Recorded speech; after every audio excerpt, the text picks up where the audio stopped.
Cyberpunk 2077 review, Gamer Knowledge, the game that has promised it would change the world of gaming.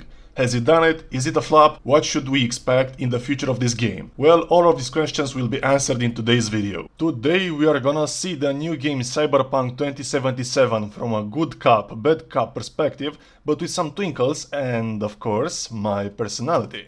And at the end you'll also hear a wise perspective of a dumbass developer. If you want to skip the next explanation and go straight to the review, go to this time on the video. But before we start, I believe I should explain the new Gamer Knowledge format or series, whatever you're gonna call it. First, I'm going to make a small live stream for every review I prepare for you, where I gather data and you can see my reaction in real time, and that footage and gamer knowledge that I will be filled with will be used in order to create the next part. After collecting all the data, I'm going to analyze everything, every single bit of the footage, and I will make a full review detailing every information that you need to hear. So that's basically it. Welcome to the full review of Cyberpunk 2077, including the last patch, which is 1.05 at the time of recording this video. So yeah, no more joking around, let's jump into the review. Hello guys, I'm Angel Mike and I'll present to you the good part of this game. First of all, when you start the game, you have to choose wisely your character customization, and believe you me, you have a lot to choose from. This game goes into detail a lot and I like it. From nails to freckles, you can choose from a wide variety of details and customizations. Next, you have to assign your skill points, each giving you a different set of skills. Don't be afraid to assign them in the wrong order, because you will level up a lot and you will be able to increase them without problem throughout the game. After you have built your character, you have to decide on your path, which, remember, will affect your decision availability. For short, the path you choose means that it unlocks different kinds of dialogues and possibilities inside the game. And this path will also change the way the game starts. Effectively, it will change the intro and then some decisions you'll have to make throughout the game. Okay, so for the first part, the game is solid. Let's take a look at the gameplay. It starts pretty slow, but it lets you admire the entire beauty of this game. The colors, the scenery, the details. This game is a mystic unicorn when it comes to graphics. Man, do you remember when we thought that GTA 5 was a really beautiful game? Forget that. It builds the scene really well, the music is appropriate for every scene, being more intense in car chasings, electronic when you enter the club, obviously, and overall the ambient gives you a really nice and close to the truth experience. For the first 3 hours I played this game, I was ecstatic. I really enjoyed the story and they give life to a lot of the characters. You have meaningful dialogues with true context, giving you all the information you need. Also, if you don't like to listen to certain characters for whatever reason, you can always skip the conversation. In the driving department, I really think they nailed it. The cars drive smooth, with pretty realistic controls, being able to drift whenever you want and really whenever you don't want. And I have to say, I'm pretty impressed that they managed to deliver such well-rounded driving mechanics, being the first game that they made with driving in it. So that's it for me, let's hear the bad boy, shall we?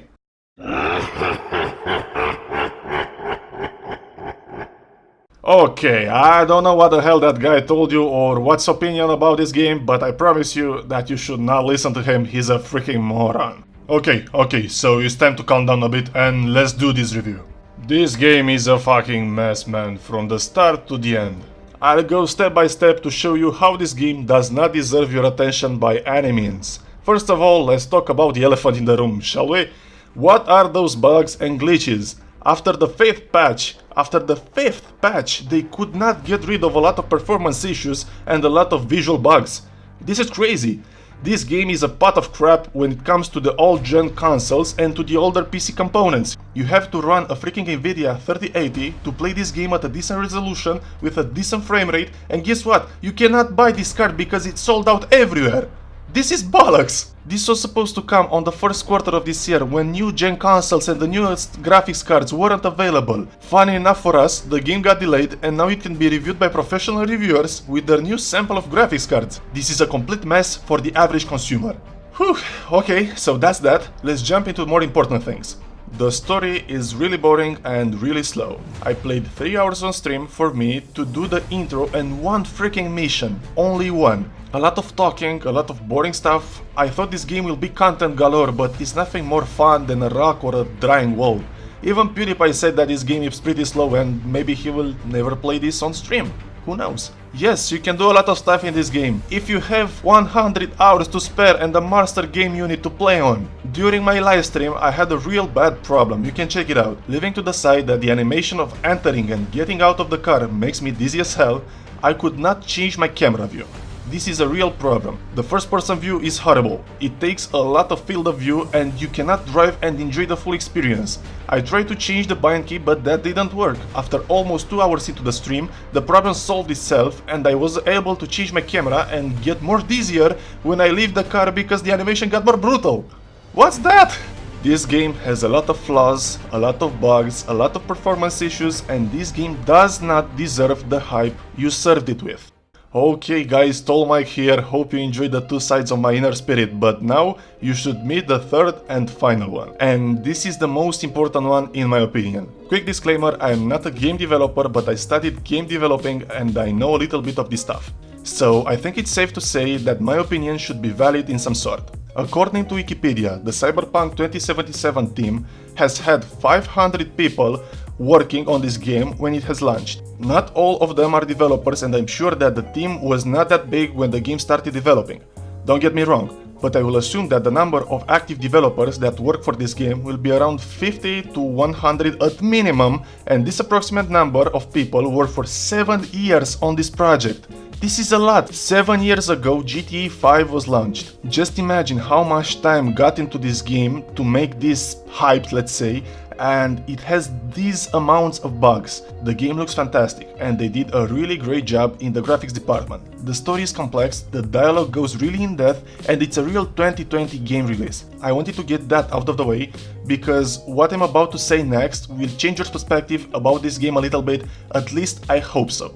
Okay, so in 7 years, a junior developer could become a team lead, a manager, or frankly anything that person wants. If I were to work on a big, massive, ultra hype project like this game and deliver such a sloppy product with those kind of glitches, with those kind of problems, and with those kind of performance issues for the mainstream platforms, I mean PS4, Xbox One, and the old PC components, I would have been thrown away by the company to the sharks. From the very beginning of the game, when you enter the open world of Night City and you get your car back from Jackie, you are welcomed with the beautiful, magnificent glitch of your stupidly floating car. From the very beginning.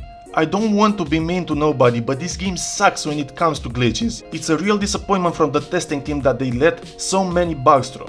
For 7 freaking years. I honestly cannot believe this one. To give a solution to this crazy review, they should have let it cook in the testing and developing oven, even though it would have annoyed a lot of people. At least it would have not disappointed at such a high level. It's kind of a letdown. This is my honest review on this game and I'm pretty sad about it. Hope you guys enjoyed this kind of format of gamer knowledge. Don't forget to leave a like and press that subscribe button, and I want to hear your opinions on this game in the comment section down below. I am Tall Mike, until next time, see you guys.